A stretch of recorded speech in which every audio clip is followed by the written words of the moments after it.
ತುಂಬಾ ಸಣಕಲ ಶರೀರ ಇರ್ತದೆ. ಎಂಥದೇ ಟಾನಿಕ್ ತೆಗೆದುಕೊಂಡ್ರೂ ಕೂಡ ದಪ್ಪ ಆಗ್ತಾ ಇರೋದಿಲ್ಲ. ಎಷ್ಟೇ ತಿಂದರೂ ತೆಳ್ಳಗಿರ್ತಾರೆ ಅಂತ ಹೇಳಿದ್ದೇನೆ. ಅಲ್ಲಿ ಧಾರಣಾ ಶಕ್ತಿ ಕೊರತೆ ಇರ್ತದೆ. ಅಬ್ಸಾರ್ಪ್ಷನ್ ಆಗ್ಲಿಲ್ಲ ಅಂತ ಹೇಳಿದ್ರೆ ಅದು ಪರಿಪೂರ್ಣ ಜೀರ್ಣ ಪ್ರಕ್ರಿಯೆ ಅಲ್ಲ ಅಂತ ಅರ್ಥ. ಅನ್ನಂ ಗೃಹ್ಣಾತಿ ಪಚತಿ ವಿವೇಚತಿ ಮುಂಚತಿ ಅಂತ ಹೇಳ್ತಾರೆ.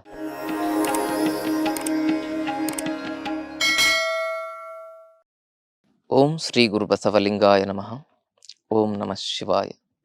ಸರ್ವರಿಗೂ ಭಕ್ತಿಯ ಶರಣಾರ್ಥಿ. ನಾನು ನಿಮ್ಮ ಯೋಗ ಗುರು ವೈದ್ಯ ಶ್ರೀ ಚನ್ನಬಸವಣ್ಣ, ಶ್ರೀಗಂಗಾ ಯೋಗ ನಿಸರ್ಗ ಚಿಕಿತ್ಸಾ ಹಾಗೂ ಆಯುರ್ವೇದ ಸಂಶೋಧನಾ ಕೇಂದ್ರ, ಆರೋಗ್ಯ ಮಹಾಮನೆ, ಬೆಂಗಳೂರು, ಹುಬ್ಬಳ್ಳಿ, ಧಾರವಾಡ ಹತ್ತಿರ ಮೂರ್ಕಟ್ಟಿ. ಆತ್ಮೀಯರೇ, ತಮ್ಮೆಲ್ಲರಿಗೂ ಆಯುರ್ವೇದ ಟಿಪ್ಸ್ ಇನ್ ಕನ್ನಡ ಯೂಟ್ಯೂಬ್ ಚಾನಲ್ಗೆ ಭಕ್ತಿಯ ಸ್ವಾಗತ. ಇವತ್ತಿನ ಸಂಚಿಕೆಯಲ್ಲಿ ದಪ್ಪ ಆಗುವುದು ಹೇಗೆ? ತುಂಬ ಸಣಕಲ ಶರೀರ ಇರ್ತದೆ. ಎಷ್ಟೇ ಕಷ್ಟಪಟ್ಟರೂ ಕೂಡ, ಎಂಥದೇ ಟಾನಿಕ್ ತೆಗೆದುಕೊಂಡ್ರೂ ಕೂಡ ದಪ್ಪ ಆಗ್ತಾ ಇರೋದಿಲ್ಲ. ಅದಕ್ಕೆ ಕಾರಣ ಏನು ಹಾಗೂ ಅದಕ್ಕೆ ವೈಜ್ಞಾನಿಕವಾದ ರೀತಿಯಲ್ಲಿ ಅಪಾಯರಹಿತವಾಗಿ ಪರಿಹಾರ ಏನು, ಈ ಕುರಿತಾಗಿರ್ತಕ್ಕಂಥ ವಿವರಣೆಯನ್ನು ನೋಡೋಣ. ಆದ್ಮೇಲೆ ಕೆಲವು ಜನ ಎಷ್ಟೇ ತಿಂದರೂ ತೆಳ್ಳಗಿರ್ತಾರೆ ಅಂತ ಹೇಳಿದ್ದೇನೆ. ಅದು ಯಾಕೆ ಅಂತ ಹೇಳಿದ್ರೆ ಅಲ್ಲಿ ಧಾರಣಾ ಶಕ್ತಿ ಕೊರತೆ ಇರ್ತದೆ. ಧಾರಣಾ ಶಕ್ತಿ ಅಂತ ಹೇಳಿದ್ರೆ ಏನು? ಒಂದು ಆಹಾರವನ್ನ ನಾವು ಸೇವನೆ ಮಾಡಿದಾಗ ಅದು ನಮ್ಮ ಜೀರ್ಣಾಂಗ ವ್ಯವಸ್ಥೆಯಲ್ಲಿ ಧಾರಣೆ ಆಗಬೇಕು. ಧಾರಣೆ ಆದ ಮೇಲೆ ಅದು ಜೀರ್ಣ ಆಗಬೇಕು. ಜೀರ್ಣ ಆದ ಮೇಲೆ ಅದು ಅಬ್ಸಾರ್ಬ್ ಆಗಬೇಕು. ಈ ಮೂರೂ ಕೆಲಸ ಆದ್ರೆ ಮಾತ್ರ ಮನುಷ್ಯನಿಗೆ ಅದರಿಂದ ಉಪಯೋಗ ಆಗ್ತದೆ. ಕೆಲವೊಬ್ಬರಿಗೆ ಧಾರಣಾ ಶಕ್ತಿ ಇರೋದಿಲ್ಲ, ಕೆಲವೊಬ್ಬರಿಗೆ ಜೀರ್ಣ ಶಕ್ತಿ ಇರೋದಿಲ್ಲ, ಕೆಲವೊಬ್ಬರಿಗೆ ಅಬ್ಸಾರ್ಪ್ಷನ್ ಇರೋದಿಲ್ಲ. ಹಾಗೆ ಪರಿಪೂರ್ಣ ಜೀರ್ಣವಾಗೋದೇ ಅಬ್ಸಾರ್ಪ್ಷನ್ ಅಲ್ಲಿ. ಅಬ್ಸಾರ್ಪ್ಷನ್ ಆಗಲಿಲ್ಲ ಅಂತ ಹೇಳಿದ್ರೆ ಅದು ಪರಿಪೂರ್ಣ ಜೀರ್ಣ ಪ್ರಕ್ರಿಯೆ ಅಲ್ಲ ಅಂತ ಅರ್ಥ. ನಾವು ತಿಂದಿರುವ ಆಹಾರ 108 ಜೀವ ರಾಸಾಯನಿಕ ಕ್ರಿಯೆಗಳಿಗೊಳಗಾಗಿ ಜೀರ್ಣ ಆಗ್ತದೆ. ಅದರಲ್ಲಿ ಬಹಳ ಮುಖ್ಯವಾಗಿ ಹೊಟ್ಟೆಯಲ್ಲಿ ಜೀರ್ಣ ಆಗ್ತಕ್ಕಂಥದ್ದು ಅಲ್ಲಿ ಎಣಿಸಲಾಗದಷ್ಟು ಜೀರ್ಣಾಂಗ ವ್ಯವಸ್ಥೆಯ ಕೆಲವೊಂದಿಷ್ಟು ಎಂಜೈಮ್ಸ್ಗಳು, ಅಲ್ಲಿರ್ತಕ್ಕಂಥ ಒಳ್ಳೆಯ ಬ್ಯಾಕ್ಟೀರಿಯಾಗಳು ನಮ್ಮ ಆಹಾರವನ್ನು ಜೀರ್ಣಿಸ್ಲಿಕ್ಕೆ, ಅಬ್ಸರ್ವ್ ಮಾಡಲಿಕ್ಕೆ ಕೆಲಸವನ್ನು ಮಾಡ್ತವೆ. ಅಂಥದ್ರಲ್ಲಿ ಈ ಧಾರಣಾ ಶಕ್ತಿಗೆ ಅದರ ಬಗ್ಗೆ ಒಂದು ಆಯುರ್ವೇದದಲ್ಲಿ ವಿಶೇಷ ಒಂದು ಶ್ಲೋಕನೇ ಇದೆ. ಅನ್ನಂ, ಅನ್ನ ಅಂತ ಹೇಳಿದ್ರೆ ಕೇವಲ ಅಕ್ಕಿಯಿಂದ ಮಾಡ್ತಕ್ಕಂಥದ್ದಲ್ಲ, ಸಕಲ ಸೇವನೆಗೆ ಯೋಗ್ಯವಾಗಿರುವ ಆ ಒಂದು ಆಹಾರಕ್ಕೆ ಅನ್ನ ಅಂತ ಕರೀತಾರೆ. ಅಲ್ಲಿ ಶ್ಲೋಕದಲ್ಲಿ ಏನು ಹೇಳಾಗ್ತದೆ ಅಂದ್ರೆ ಅನ್ನಂ ಗೃಹ್ಣಾತಿ ಪಚತಿ ವಿವೇಚತಿ ಮುಂಚತಿ ಅಂತ ಹೇಳ್ತಾರೆ. ಅಂದ್ರೆ ಅನ್ನಂ ಗೃಹ್ಣಾತಿ ಅಂದ್ರೆ ಆಹಾರ ಗ್ರಹಣೆ ಆಗಬೇಕು, ಹಿಡಿಬೇಕು ಶರೀರಕ್ಕೆ. ಆಮೇಲೆ ವಿವೇಚತಿ, ಅನ್ನಂ ಗೃಹ್ಣಾತಿ ಪಚತಿ ಅಂದ್ರೆ ಗ್ರಹಣೆ ಆದ್ಮೇಲೆ ಪಚನ ಆಗಬೇಕು. ವಿವೇಚತೆ ಅಂದ್ರೆ ಒಳ್ಳೆಯದು ಕೆಟ್ಟದ್ದು ಬೇರೆ ಬೇರೆ ಆಗಬೇಕು. ಆ ಒಳ್ಳೆಯದು ಸಾರಭಾಗವಾಗಿ ಅಬ್ಸರ್ವ್ ಆಗಬೇಕು, ಕೆಟ್ಟದ್ದು ಮುಂಚತಿ ಅಂದ್ರೆ ಕೆಟ್ಟ ಭಾಗವಾಗಿ ಅದು ಆ ಒಂದು ಮಲ ವಿಸರ್ಜನೆಯ ರೂಪದಲ್ಲಿ ಹೊರಗಡೆ ಹೋಗ್ಬೇಕು. ಈ ಒಂದು ವ್ಯವಸ್ಥೆಯಲ್ಲಿ ನಾವು ತಿಂದಿರುವ ಆಹಾರ ಪ್ರಕ್ರಿಯೆಗೆ ಸರಿಯಾಗಿ ಒಳಪಟ್ಟರೆ ಅದು ಸಂಪೂರ್ಣವಾಗಿ ಜೀರ್ಣ ಆಯಿತು. ಆ ಜೀರ್ಣ ಆಗಿದ್ರೆ ಉಪಯೋಗ ಆಯಿತು. ಅದರಿಂದ ಶರೀರ ಪೋಷಣೆಗಳು ಪಡೆದು, ಶರೀರಕ್ಕೆ ಪೋಷಣೆ ಸಿಕ್ಕರೆ ಶರೀರ ಗಟ್ಟಿಮುಟ್ಟಾಗಿ ಎಷ್ಟು ವಿಕಾಸ ಆಗಬೇಕು, ಎಷ್ಟು ಬೆಳವಣಿಗೆ ಆಗಬೇಕು ಅಷ್ಟು ಆಗ್ತದೆ. ಈ ಪ್ರೊಸೆಸ್ಸೇ ನಡೀಲಿಲ್ಲ ಅಂದರೆ ನಾವೇನು ತಿಂದ್ರೇನು, ಹೊಳೆಯಲ್ಲಿ ಹುಣಸೆ ಹಣ್ಣು ತೊಳೆದಂಗೆ ಆಗ್ತದೆ, ಬೋರ್ಗಲ್ ಮೇಲೆ ನೀರು ಸುರಿದಂಗೆ ಆಗ್ತದೆ. ಇದು ಗಾದೆ ಮಾತುಗಳು. ಹಾಗಾಗಿ ಹೊಳೆಯಲ್ಲಿ ಹುಣಸೆ ಹಣ್ಣು ತೊಳೆದಂಗೆ ಆಗಬಾರ್ದು, ಬೋರ್ಗಲ್ ಮೇಲೆ ನೀರು ಸುರಿದಂಗೆ ಆಗಬಾರ್ದು ಅಂತ ಹೇಳಿದ್ರೆ ಅದ್ರ ಹೇಳೋ ಉದ್ದೇಶ ಎಷ್ಟೇ, ತಿಂದಿರುವುದು ಯಾವುದನ್ನ ತಿಂತೇವಿ, ಎಷ್ಟು ತಿಂತೇವಿ, ಎಷ್ಟು ಕ್ವಾಲಿಟಿ ತಿಂತೀವಿ ಅದು ಮುಖ್ಯ ಆಗೋದ್ರ ಜೊತೆಗೆ ಅದು ನಮ್ಮ ಶರೀರದಲ್ಲಿ ಎಷ್ಟು ಅಬ್ಸಾರ್ಬ್ ಆಗ್ತದೆ, ಎಷ್ಟು ಜೀರ್ಣ ಆಗ್ತದೆ ಅಂತಕ್ಕಂಥದ್ದು ಕೂಡ ಬಹಳ ಮುಖ್ಯ. ಅದಕ್ಕೆ ಅಲ್ಲಿ ಆ ಒಂದು 3 ಅವಸ್ಥೆಗಳಲ್ಲಿ ದೋಷಗಳಿದ್ರೆ ಮನುಷ್ಯ ಸರಿಯಾಗಿ ಬೆಳವಣಿಗೆ ಆಗಲ್ಲ. ತಿಂದಿರೋದು ಹಂಗಂಗೆ ಹೋಗ್ತಾ ಇರ್ತದೆ. ಕೆಲವು ಜನ ಅಂತೂ ಹೆಂಗ್ ತಿಂತಾನೆ, ತಿಂದ ತಕ್ಷಣನೇ ಅವನಿಗೆ ಮಲ ವಿಸರ್ಜನೆ ಆಗ್ತದೆ, ಹಂಗೆ ಹೋಗ್ತದೆ, ಜೀರ್ಣನೇ ಆಗೋದಿಲ್ಲ ಅಂತ ಹೇಳ್ತಾರೆ. ಇಂಥವ್ರು ಏನಾಗ್ತಾರೆ, ತುಂಬ ತೆಳುವಾಗಿ ಸಣಕಲ ಶರೀರದಲ್ಲಿ ಇರ್ತಾರೆ. ಇನ್ನು ಮತ್ತೊಂದು, ಕೆಲವೊಬ್ಬರು DNA ಆಗಿರ್ತದೆ, ಆ DNA ಅನುಗುಣವಾಗಿ ತೆಳಗಿರ್ತಾರೆ. ಹೀಗೆ ಹಲವಾರು ಕಾರಣಗಳಿಂದ, ಈ ದೈಹಿಕವಾಗಿರ್ತಕ್ಕಂಥ ಅಸಮತೋಲನದ ಕಾರಣದಿಂದ, ಮಾನಸಿಕವಾಗಿರ್ತಕ್ಕಂಥ ಅಸಮತೋಲನದ ಕಾರಣದಿಂದ ಈ ರೀತಿಯಾಗಿರ್ತಕ್ಕಂಥ ಸಮಸ್ಯೆಗಳು ಎದುರಾಗ್ತವೆ.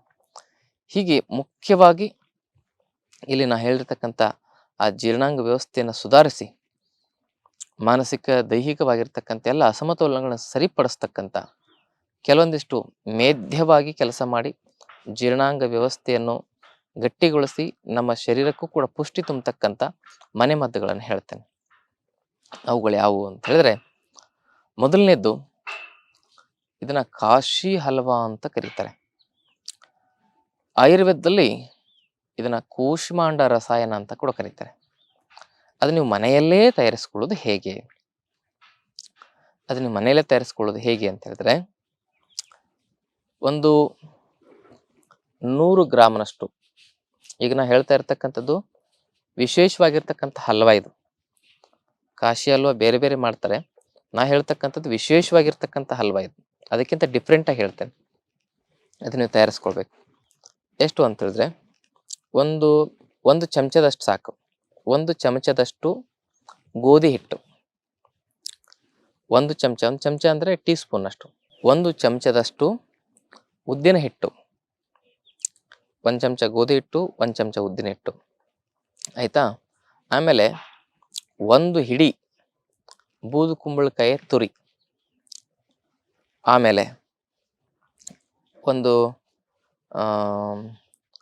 100ರಿಂದ 150 ಗ್ರಾಮ್ನಷ್ಟು ಒರಿಜಿನಲ್ ಬೆಲ್ಲ ಅಥವಾ ಕಲ್ಲು ಸಕ್ಕರೆ, ಆಮೇಲೆ ಒಂದು 4 ಲವಂಗ, ಆಮೇಲೆ ಗಸಗಸೆ, ಆಮೇಲೆ ಇದಕ್ಕೆ ಬೇಕಾಗಿರ್ತಕ್ಕಂಥದ್ದು ಏಲಕ್ಕಿ ಪುಡಿ 1-2 ಇಷ್ಟು.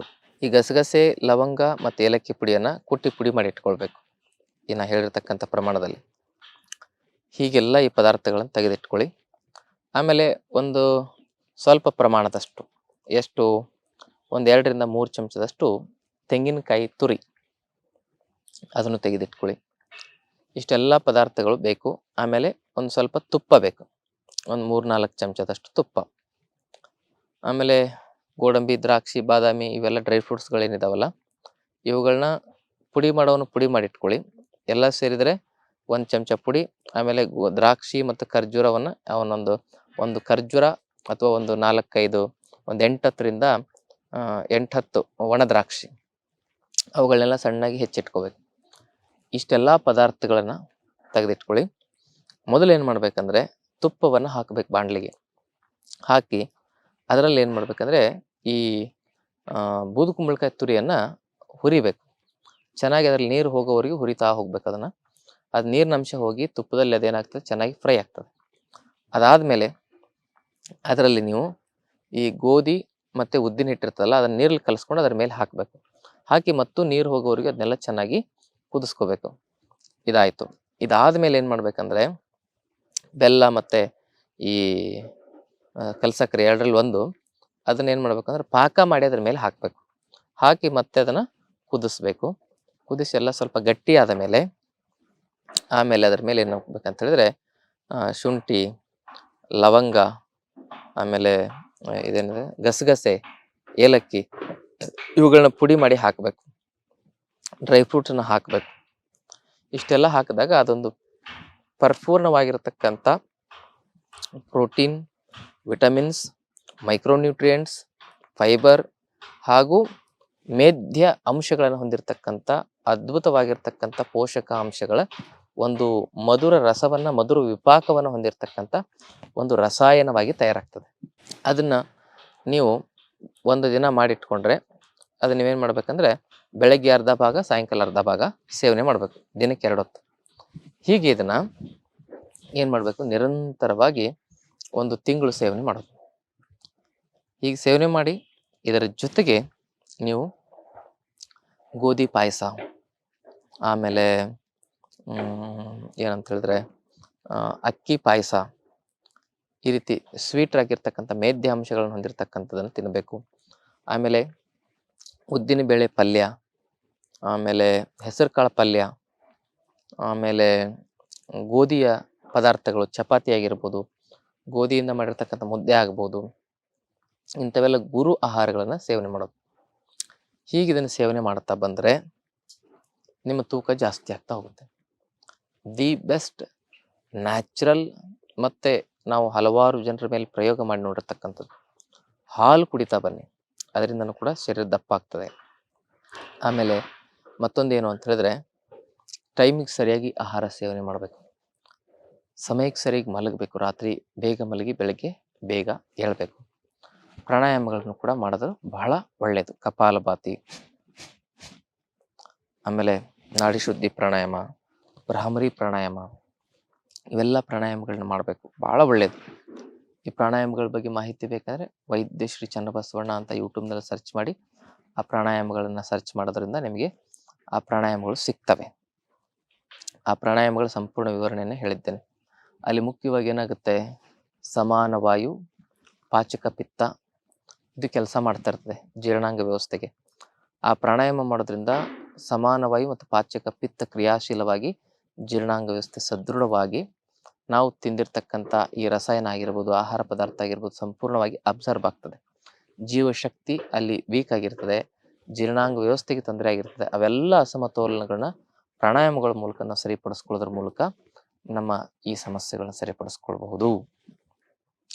ನಾ ಹೇಳಿರ್ತಕ್ಕಂಥ ಈ ಮನೆಮದ್ದನ್ನು ಯಾರು ಸೇವನೆ ಮಾಡಬೇಕು, ಎಷ್ಟು ಸೇವನೆ ಮಾಡಬೇಕು ಅಂತಕ್ಕಂಥ ಪ್ರಶ್ನೆಗೆ, ಕಿಡ್ನಿ ಸಮಸ್ಯೆ ಇರತಕ್ಕಂಥವ್ರು ಇದನ್ನು ಸೇವನೆ ಮಾಡಲಿಕ್ಕೆ ಆಗೋದಿಲ್ಲ. ಆಮೇಲೆ ಏನಾದರೂ ದೊಡ್ಡ ಮಟ್ಟದ ಆಪ್ರೇಷನ್ಗಳಾಗಿ, ಸರ್ಜರಿಗಳಾಗಿ ಅಂಥ ಸಮಸ್ಯೆಗೊಳಗಾಗಿರ್ತಕ್ಕಂಥವ್ರು ಇದನ್ನು ಮಾಡಲಿಕ್ಕೆ ಆಗೋದಿಲ್ಲ. ಜೊತೆಗೆ ಗರ್ಭಿಣಿ ಸ್ತ್ರೀಯರು, ಸ್ತನಪಾನ ಮಾಡಿಸ್ತಕ್ಕಂಥ ಹೆಣ್ಣುಮಕ್ಕಳು ವೈದ್ಯರ ಸಲಹೆಯನ್ನು ಪಡ್ಕೊಂಡು ಇದನ್ನು ಬಳಸ್ಬೋದು. ಆಮೇಲೆ ನಾ ಹೇಳಿರ್ತಕ್ಕಂಥ ಈ ಪದಾರ್ಥಗಳನ್ನು ನೀವು ಎಷ್ಟು ಸಾಧ್ಯನೋ ಅಷ್ಟು ಒರಿಜಿನಲ್ ಆಗಿ ತೆಗೆದುಕೊಳ್ಳೋಕೆ ಪ್ರಯತ್ನ ಮಾಡಿ. ತುಪ್ಪ ಆಗಿರ್ಬೋದು, ಆಮೇಲೆ ಹಿಟ್ಟನ್ನಾಗಿರ್ಬೋದು, ಬದುಕುಂಬಳಕಾಯಿನ ಒರಿಜಿನಲ್ ಸಿಕ್ಕೇ ಸಿಗ್ತದೆ. ಎಷ್ಟು ಸಾಧ್ಯ ಆಗುತ್ತೋ ಅಷ್ಟು ಬೆಲ್ಲ, ಕಲ್ಸಕ್ಕರೆ ಇವೆಲ್ಲ ಒರಿಜಿನಲ್ ಇರಬೇಕು. ಇಲ್ಲಾಂದರೆ ಇದು ಏನಾಗ್ತದೆ, ಕೆಮಿಕಲೇಟೆಡ್ ಆಗಿರ್ತದೆ, ಇದರಿಂದ ನಿಮ್ಗೆ ಯಾವುದೂ ಉಪಯೋಗ ಆಗೋದಿಲ್ಲ. ಈಗ ಒರಿಜಿನಲ್ ಕೆಂಪು ಕಲ್ಸಕ್ಕರೆ ಸಿಗೋದಿಲ್ಲ, ಅದಕ್ಕೆ ನೀವು ಹೆಚ್ಚು ಬೆಲ್ಲ ಬಳಸದೆ ಒಳ್ಳೆಯದು.